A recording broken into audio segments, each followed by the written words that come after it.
ট্রেডবিজ চ্যানেলে সবাইকে স্বাগত। আজকের এই ভিডিওটা আমাদের মার্কেট অ্যানালিসিস যেরকম থাকে, সেরকম মার্কেট অ্যানালিসিস এর ভিডিও। বাট এটা একটুখানি লেন্দি হবে। তার কারণ এটা মন্ডে মার্কেট আছে। তো আজকে সময় আছে এটা একটুখানি ডিসকাস করব।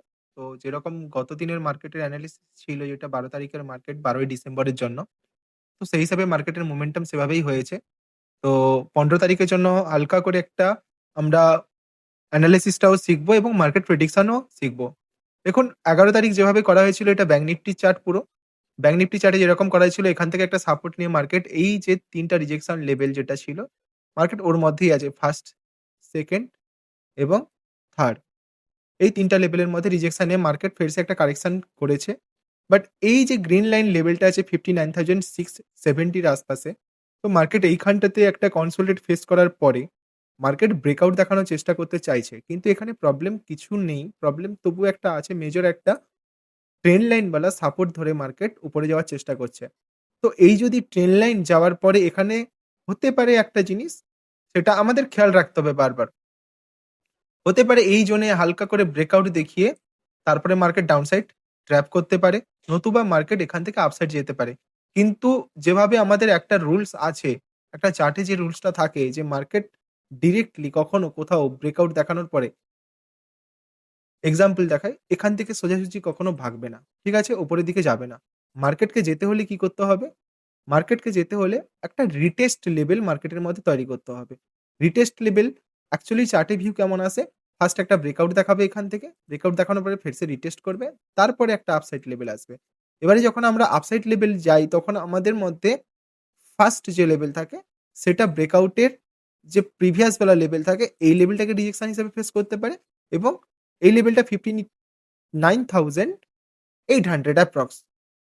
আর একটা সেকেন্ড লেভেল পুরো 60,000 অ্যাপ্রক্স, এটা একটা লেভেল আছে। বাট মার্কেটকে রিটেস্ট করার জন্য একটা টাইম দিতে হবে। সেম টু সেম মার্কেট যেরকম আজকে এখানে রিজেকশন নিয়েছে। রিজেকশন নেওয়ার পরে দেখুন সেম একটা ট্রেন্ড লাইনকে সাপোর্ট করে মার্কেট যাওয়ার চেষ্টা করছে। তো সবসময় এই জিনিসগুলো ধ্যান দিতে হবে। চার্টে সবসময় সব জিনিসটা নরমালি থাকে। আমাদের মধ্যে বা আমাদের ব্রেনের মধ্যে কোনো হেজিটেশন নিয়ে আসা যাবে না। চার্টকে সিম্পলি রাখতে হবে। মোমেন্টাম করার জন্য চার্টের সময় দিতে হবে। বাট তার যে ক্যারেক্টার থাকে যেটা আমরা সাইকোলজি বলি, ওই জিনিসটাকে ফিগার আউট করতে হয়। দেখুন হয়ে গেলে অনেকটা সুন্দর স্বাভাবিক লাগে যে এটা হয়তো হতে পারত। কিন্তু লাইফে যখন আমরা বসে ট্রেড করি এটা অনেকটাই ডিসিশন নেওয়ার জন্য অনেকটাই কষ্টকর হয়ে ওঠে। তো সেই কারণে আগের একটা ফ্রেশ ভিউ নিজেদের মধ্যে থাকা চাই। ঠিক আছে? তাহলে ব্যাংক নিফটির মধ্যে কি লেভেলটা থাকবে? এই যে সাপোর্ট লেভেলটা আছে এটাকে আমাদের ধ্যান রাখতে হবে। আর ব্রেকআউটের দিকে নজর রাখতে হবে। ব্রেকআউটের দিকে নজর রাখলে কি হবে? একটা রিটেস্ট করতে হবে। রিটেস্ট করে তারপরে একটা আপসাইড বাইং এর জন্য মার্কেট চেষ্টা করবে। এখানে কোনো রিকভারি নয়। এটা মার্কেটের ট্রেন্ড। ট্রেন্ড কন্টিনিউ করার সময় হতে পারে মার্কেট ট্রেন্ড কন্টিনিউ করতে পারছে না। তার কারণে থোড়া-সা রিট্রেস করে আবার উপরে যাওয়ার চেষ্টা করে। এটা গেল ব্যাংক নিফটি চার্ট। যাই নিফটি চার্টে কি হচ্ছে একবার দেখে আসি। নিফটির চার্টে সেম যেটা লেভেল দেওয়া ছিল আমাদের সেই লেভেল অনুযায়ী কাজ করেছে মার্কেট। সেকেন্ড লেভেল এবং থার্ড লেভেলের কাছে যেতে, যেতে মার্কেট আজকে থেমে গেছে। বাট নিফটির চার্টটা এখানে একটুখানি ক্রিটিক্যাল লাগছে।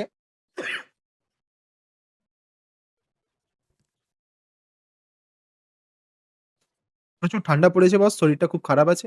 সেই কারণে একটুখানি প্রবলেম হচ্ছে। মার্কেটে যেতে, যেতে কেন প্রবলেম মনে হচ্ছে? মার্কেটের মধ্যে এই যে ব্রেকআউটটা দিয়েছে এখানে কোনো স্ট্রং বাইং আসেনি। তার কারণে মার্কেট গ্যাপ আপ খোলার পরে থোড়া-সা রিকভারি দেখিয়ে এইখানে যে লেভেলটা আছে এই লেভেলটাকে ট্র্যাপ করেছে। ট্র্যাপ করে বাইং করেছে। তবুও মার্কেট আপার লেভেলে এখনো অব্দি টাচ করতে পারেনি। তাহলে কোথাও না কোথাও এই জায়গাতে একটা হালকা পেন্ডিং একটা লেভেল দেখা যাচ্ছে মার্কেটের মধ্যে। পেন্ডিং বলতে কি? কি জিনিস পেন্ডিং দেখা যাচ্ছে? মার্কেটের মধ্যে এই লোয়ার জোনে কোথাও না কোথাও একটা মার্কেটের মধ্যে উইকনেস তৈরি হয়েছে। কিসে? যে শার্প একটা আপসাইড মোমেন্টাম নেই। তাহলে মার্কেট কোশিশ করবে এখান থেকে ডাউন সাইড এসে আবার ব্রেকআউট দেখানোর চেষ্টা করবে। বাট যদি ব্রেকআউট দেখে কন্টিনিউ করে তাহলে মাথায় কি রাখতে হবে আমাদের? যেরকম আমরা সবসময় জানি এই দুটো ফান্ডা ফর্মুলা সবসময় মাথায় রাখতে হবে। ডিরেক্টলি ব্রেকআউট করার পরে একটা রিটেস্ট করতে হবে মার্কেটকে। ছোটখাটো একটা রিটেস্ট করার পরে সাপোর্ট নিয়ে তবে উপরে যাবে। তো এই যে সাপোর্টটা যখন নেবে, তখন আমাদের সবসময় ধ্যান রাখতে হবে সাপোর্টের পরে যেন কনফার্মেশন আমরা যেন সবসময় চার্টের মধ্যে পাই। তাহলে আমাদেরকে সময় দিয়ে ওটাকে অপেক্ষা করে দেখতে হবে। সেম টু সেম এখানে কি করতে হবে? উপরে যেরকম যাচ্ছে আমরা ফলো করব সেরকম নিচের ট্রেন্ড লাইন যেটা আছে এটা সবসময় এটাকেও আমরা ফলো করব। এই ট্রেন্ড লাইন যখন ব্রেক করবে, ধরুন এখানে ট্র্যাপ করলো। ট্র্যাপ করার পরে নিচে আসছে। বাট এই ট্রেন্ড লাইন যখন না ব্রেক করছে ততক্ষণ আমরা এখানে ট্রেড করতে পারব না। এই ট্রেন্ড লাইন ব্রেক করার পরে ফিরসে রিজেকশন নেওয়ার পরে হয়ে যাবে। এটা কেন বলছি বারবার, এই জায়গাতে কেন এত ইম্পোর্টেন্সি আছে মার্কেটের মধ্যে? এখানে second breakout, sorry second rejection, এখানে ফার্স্ট রিজেকশন। তো মার্কেট থার্ড টাইম রিজেকশন দিচ্ছে। বাট থার্ড টাইম রিজেকশন দেওয়ার সময় এখানে টোটাল ক্যারেক্টারটা একটু ডিফারেন্স লাগছে। কিরকম ডিফারেন্স লাগছে এটা একটুখানি বুঝে নিই। এই যে মার্কেটের এই যে দেখুন ফার্স্ট একটা বাইং, ডাউন সাইড একটা মোমেন্টাম হলো। সেরকম এখানে মার্কেটের টপ বানিয়ে ডাউন সাইড মোমেন্টাম। বাট এখানে পুরো ক্যারেক্টারটা এখানে চেঞ্জ হয়ে গেছে। এখানে পুরো ক্যারেক্টার কি চেঞ্জ হয়েছে? এখানে দেখাচ্ছে উইকনেস। হতে পারে এটা আমাদের ট্র্যাপ করছে যে বস এখানে এতটা উইকনেস নেই। কিন্তু এখানে মার্কেটের মধ্যে একটা অ্যাডভান্টেজ কি আছে? এখানে মার্কেটের মধ্যে একটা অ্যাডভান্টেজ আছে। সেটা হচ্ছে যে মার্কেটের যে এই যে আপসাইড মোমেন্টাম এর মধ্যে ছোটখাটো উইকনেস আছে। তো এখানে ওভারঅল ফাস্ট ফরওয়ার্ড কোনো অর্ডার আসছে না। তো মার্কেট হতে পারে এখানে ডবল বটম বার্নিং উপরে যেতে পারে বা এখান থেকে রিজেকশন ডিরেক্টলি নিতে পারে। বাট আমাদের এই ট্রেন্ড লাইন জিনিসটা খুব ভয়ংকরভাবে এখানে ইউজ করতে হবে এবং ওয়েট করতে হবে। বেশি কিছু নয়, যদি মনে হয় যে বুঝতে পারছেন না ভিডিওটাকে রিপিট করে দেখুন। প্রত্যেক দিনের অ্যানালিসিসে এইরকমই জিনিস থাকে, চার্টের মধ্যে থাকে। আমরা শুধু অ্যাগ্রেসিভ হয়ে যাই। ঠিক আছে? বাট আমরা সবসময় চার্টকে যদি ভালো করে একটুখানি দেখি আমাদের মেকিং ডিসিশন একদম সুপার টুপার টেকিং ডিসিশন হবে। তো আমরা আমাদের যে ডিসিশনটা মেক করা হবে এটা যেন সবসময় স্ট্রেইট ফরওয়ার্ড থাকে, ফ্রেশ থাকে। আমরা কখনো টাইম যাওয়ার সাথে, সাথে নিজেদের মধ্যে প্যানিক যেন না হয়। সময় চার্টই আমাদের ট্রেড দেবে। কোনো সমস্যা নেই। বাট আমাদের ইন্তেজার ওয়েট করতে হবে। সেই জিনিসটাকে ধ্যান রেখে আমরা ছোট, ছোট ট্রেড করব। মনে রাখবেন আমাদের এই চ্যানেলে সবসময় ট্রেড নিয়েই কথা হবে, চার্ট অ্যানালিসিস নিয়েই কথা হবে। এখানে যতগুলো জিনিস দেখানো হবে সবসময় একটা নলেজেবল পারপাস এ ইউজ হবে। তো সবসময় ট্রেড করার আগে আপনারা ভালো করে ব্যাক টেস্ট করে তারপরে এন্ট্রি করবেন। এই যে লেভেল গুলো আছে এগুলো আমার বানানো ব্যক্তিগত লেভেল। এখানে আমি কোনো লেভেল প্রোভাইড করছি না। বাট আমি একটা জিনিস হেল্প করার চেষ্টা করছি চ্যানেলের মাধ্যমে। সেটা হচ্ছে কি, যে আমরা এই জিনিসগুলো ভিউ আজ থেকে যদি দেখা শুরু করি, ইন ফিউচারে আমরা কন্টিনিউ করতে পারি, তাহলে আমাদের মধ্যে একটা সঠিক ধারণা তৈরি হতে পারে। অ্যাজ এ ইন্ট্রাডে বেসে, একটা মোমেন্টাম বেসে, সুইং ট্রেডিং এ সব জায়গাতেই একই জিনিস। তো আমরা ইন্ডেক্সের বাইরে কথা বলব না। কারণ আমরা একটা চার্ট যদি রোজ রিপিট করে দেখতে থাকি, তাহলে আমরা ওখান থেকেই পয়সা বানাতে পারবো। বা ওই যে চার্টের যে বিহেভিয়ার অ্যাজ পার ডে, আমরা এটাকে খেয়াল রাখতে পারবো সবসময়। আমাদের মধ্যে সবসময় একটা মনিটরিং হতে থাকবে। ঠিক আছে? তো এই জিনিসটাকে মাথায় রাখবেন। আর এই যে লেভেলটা আছে সবসময় এই লেভেলটাকে ধ্যান রেখে তারপরে বাইং করবেন। মার্কেটে নিফটির মধ্যে আজকে খুব ভালো ট্রেড না থাকলেও ১৫ তারিখ সোমবার মানডেতে কি করে সেটা আমরা ইন্তেজার করে দেখব। আমার মনে হচ্ছে কোথাও না কোথাও এর ব্রেকআউট দেওয়ার চান্স রাখে। বাট এখানে এর যে ফাস্ট ফরওয়ার্ড মোমেন্টামটা কোথাও এখানে ডিরেক্টলি এসএল পাচ্ছে না। কারণ কি এর ডিরেক্টলি এসএল কোথায় আছে? এর ডিরেক্টলি এসএল আছে এটা, এই যে ডিরেক্ট এসএল কথাটা আরও ২-৪ টা ভিডিওর পরে আপনাদের মধ্যে ক্লিয়ারিটি হবে। এই যে 160 পয়েন্টস এর মোমেন্টাম, নো ডাউট মার্কেটের মধ্যে কোনো ব্যাপার নয়। কিন্তু বাট এখান থেকে যে এই যে বটম থেকে বাই করিয়েছে, কোথাও না কোথাও মার্কেটের মধ্যে একটা নেগলেক্ট ভাব আছে। যে না বস আমি একটা সাপোর্ট স্ট্রং পাইনি বা অর্ডার ঠিকঠাক করে তুলতে পারিনি। তার কারণে আমার আপসাইড মোমেন্টামটা ধিমি, ধিমি হয়ে গেছে। ঠিক আছে? মার্কেট এই জোনের মধ্যে ফেঁসে আছে।